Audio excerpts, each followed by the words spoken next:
தமிழ் கடவுளான முருகப்பெருமானை வழிபடும் மிக முக்கியமான தினங்களில் ஒன்று தைப்பூசத் திருநாள்.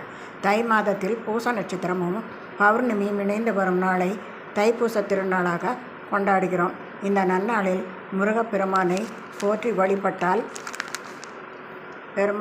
பல மடங்கு நன்மைகள் பெறலாம். தமிழ்நாட்டில் மிக சிறப்பாக கொண்டாடப்படும் இந்த பண்டிகை தமிழ்நாடு, இந்தியா மட்டுமின்றி மலேசியா, சிங்கப்பூர், இலங்கை, அமெரிக்கா என உலகம் முழுவதும் பல நாடுகளில் சிறப்பாக கொண்டாடப்படுகிறது. 27 நட்சத்திரங்களில் பூச நட்சத்திரத்தின் அதிதேவதையாக இருப்பவர் குரு பகவான். எனவே தைப்பூச திருநாளில் முருகப்பெருமானை வழிபடுபவர்களுக்கு குரு பகவானின் அருளும் சேர்ந்து கிட்டும். தைப்பூச திருநாளில் தொட்டது துலங்கும் என்பார்கள். எனவே அன்றைய தினம் குழந்தைகளுக்கு காது குத்தல், 7 தொடங்குதல், திருமண பேச்சு, புதிய தொழில் ஒப்பந்தம் போன்றவற்றை மேற்கொள்ளலாம்.